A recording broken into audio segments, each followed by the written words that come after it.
Good morning, Pretty World family. Today, I'm going to talk about something that everybody has been asking me questions on in the comments, and I figured that I would just show you. It's probably easier than me just explaining every time somebody asks me. We're going to be talking about the Silhouette Studio program and how I manipulate things and to make it easier for that person. So it's going to be a short video just to explain it. I'm sorry about the noise. I am cutting some material. Yeah, so on that note, I'll be right back after this intro.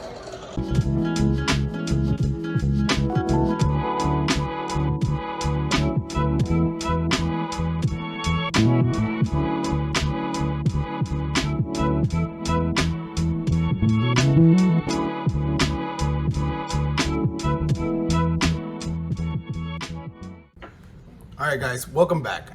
So, like I said before, I'm going to show you how I use the Silhouette Studio. Maybe it'll explain some of the things that people have been asking me in questions. I'm sorry that it's been a long time since I did a video, but I figured I'll do it now. Okay, so let's get right to it. Let me switch this camera around so you can see what I'm working with here, and then we can go from there. All right, guys, so here is the Silhouette Studio. It's very easy to use. I think it's the most simplest program to use. I use other programs, but this one I find for me to actually do everything quicker, it's a lot easier for me. Once you get into this program, of course, you could change the size. If you go to this corner right here, you could change the page size, and I will just fill it out completely. 15. So now I've got a whole, if you're using the mat, this is the best way. So I like using the mat for smaller things. If you're gonna do a longer stretch, of course, you wanna do it with the roll feature that the Cameo has. But most of the time, if it's smaller things, I would use that. So in this, whatever logo that you get, even if it's not vectorized already, you can vectorize it yourself. It's very easy. I would try to get something that's very high in resolution. That's just my opinion. But sometimes I get customers that send me something that's, it's hard to trace, or even so, it's hard to just, fix it yourself. So with that said, let me go over here to the internet.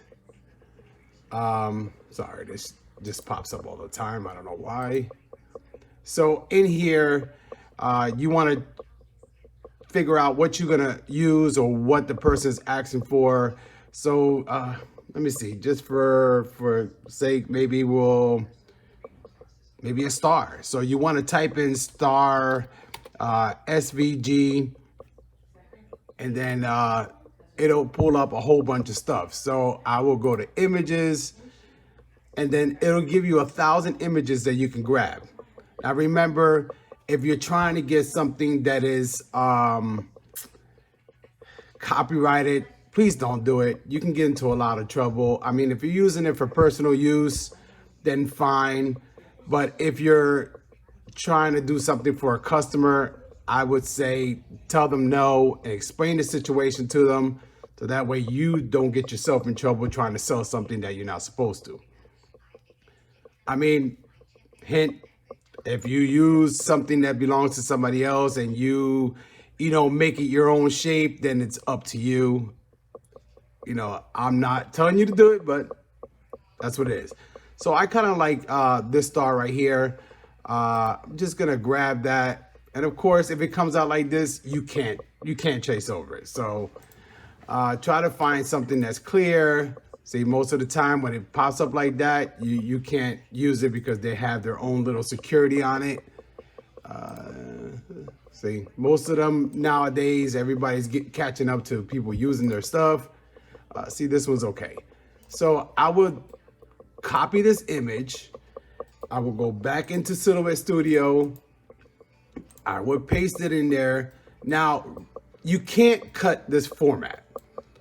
So what you're gonna wanna do, you're gonna wanna come to this corner over here, and you're gonna see that there's like a butterfly type of deal. And that is pretty much what scans the image. So you're gonna hit select trace, that's right here. You're gonna click on that, left click on that. Now it's gonna give you the option to trace over it. So you just go over the whole program, the whole image, and just let go of the left side. And you see it automatically traced it. So this actually takes all the work out of it. And I love it because it's fast. Some other programs, you have to go in there and you have to do it 4 or 5 times. But Silhouette Studio is pretty good at it. So once you scanned it or traced it, I should say, it becomes pretty much a vector. So over here, you'll have trace outer edge, and you'll also have trace and detach. So when you trace and detach, what it does, it just traces the outer line, but it detaches all the rest of it. I personally like to use the trace button because it only does the highlighted area that you need. Now you have threshold, which will make it wider if your picture is wider, so it'll make the trace a little bit wider. You also have despeckle, which that one will clarify it a little bit more. If I'm wrong, don't shoot me, but that's what I think it is. The high pass, I really don't mess with it. The scale, I really don't mess with it either. So it looks good to me there. I mean, if I start seeing like dark spots around it, then I would, raise the threshold, or play around with it until I see everything covered. So once you have that and you scanned it already, now I go to trace, which is right up here. I will hit trace and it automatically does it. So now if you look at it, I can take this, move it away, and I will click on the image, come up here to the paint, I guess the paint palette, and I will mark it as black. So now you can see that it's all black and it is all one thing, but it is a vector format. So if I double left click on the image, I'm not sure if you can see the dots around it, but these dots I can manipulate. So I can move it, I can do whatever the case may be, but I want to leave it alone. So once I do that, what I'll do, I leave it on the double click on the left. When you see all the dots or nodes, I guess they call it, you're able to manipulate it. I will come to the side here and it'll say simplify. Now, once you click simplify, what it does, it takes some of them away, for me, it straightens out the lines a little bit. But I always go in there and I try to make the lines as straight as possible because every node is making your cutter, it's a movement pretty much. So if you go in here and let's say you click on one of them, you can delete the ones that are there. Now, I'm not sure if you can see that, but if you see the red line right here, I can hit delete and it'll bring me to the corner. So now I only have one dot at the end, one dot on here. Now that became a straight line. And the same thing, I would go on this side and I would just delete. Well, don't want to delete that one. So you never want to delete the corners because then you're moving the image. So I will come here, I will click on the dot after it, and as you can see, it'll start deleting. I gotta see if I can bring this a little closer. I'm sorry, guys, but it makes it easier for me to show you. So if you can see, if every time I hit delete, it's deleting that node. And once you get to the top, now you're at the top. So now that line right there became completely straight. So now when your cutter cuts, it's just going from point A to point B, and then from point A to point B again. It'll keep cutting straight. When you have multiple dots like that, your cutter comes down, and sometimes it won't, when it cuts, you won't see it straight. So I like to clean it up like this. It's just my way of cleaning it. Like I said, once the customer gives you their version of their logo, you can clean it up. See, that became straight. So now I will come over here and I will click on this, and then you can delete this one too and make it straight. So once you get to the corner, now you have a straight line. So you do all this for all of it. And once you get everything nice and cleaned up with all straight lines, it'll still look the same. But except now your cutter is not, going point to point to point to point. So now it's one straight run. It makes it faster for the cutter to cut, and it's easier. So once you have done this, you don't need this anymore. So let me open this back up so I can show you better. So you don't need this anymore. I would just right click. You can leave it there if you want to. I usually delete it so I don't get confused of anything. So once you have this set up here, what I usually like to do is try to get it as not as close. You want to give it at least a 1/4 inch on each side just in case. So I would look here.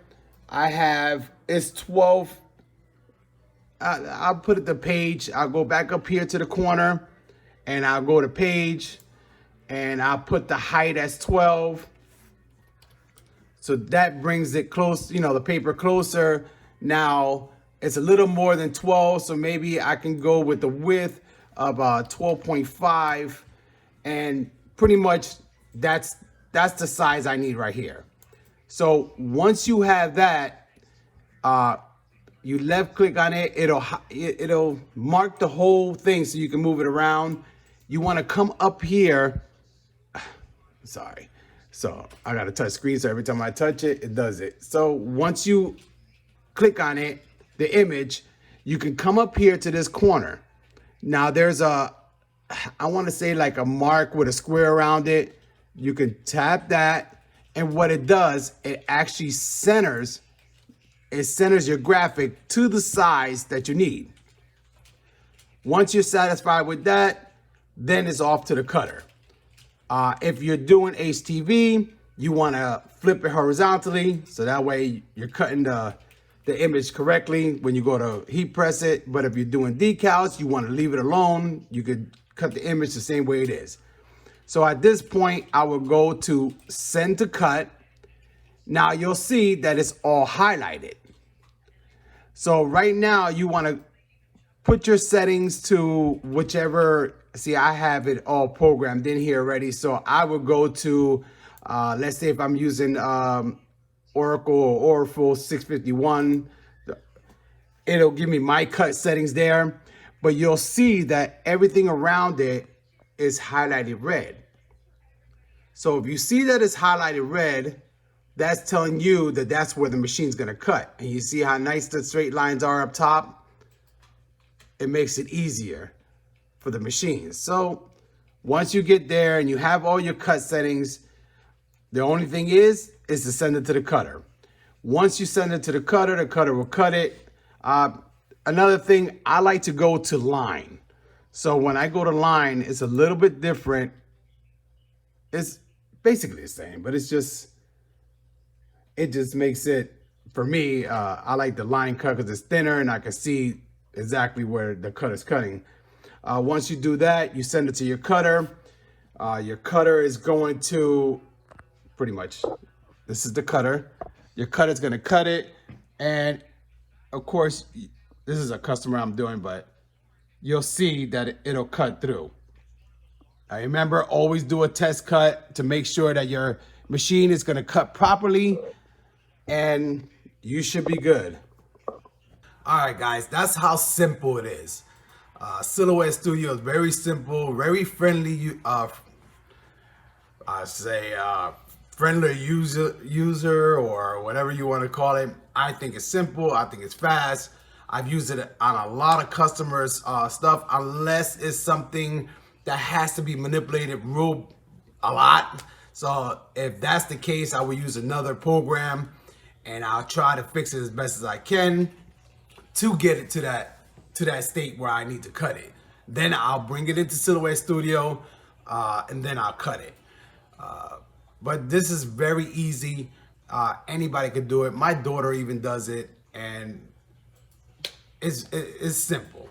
So my advice, if anybody wants to learn something and be able to cut something fast and learn it quick, I would say download the Silhouette Studio.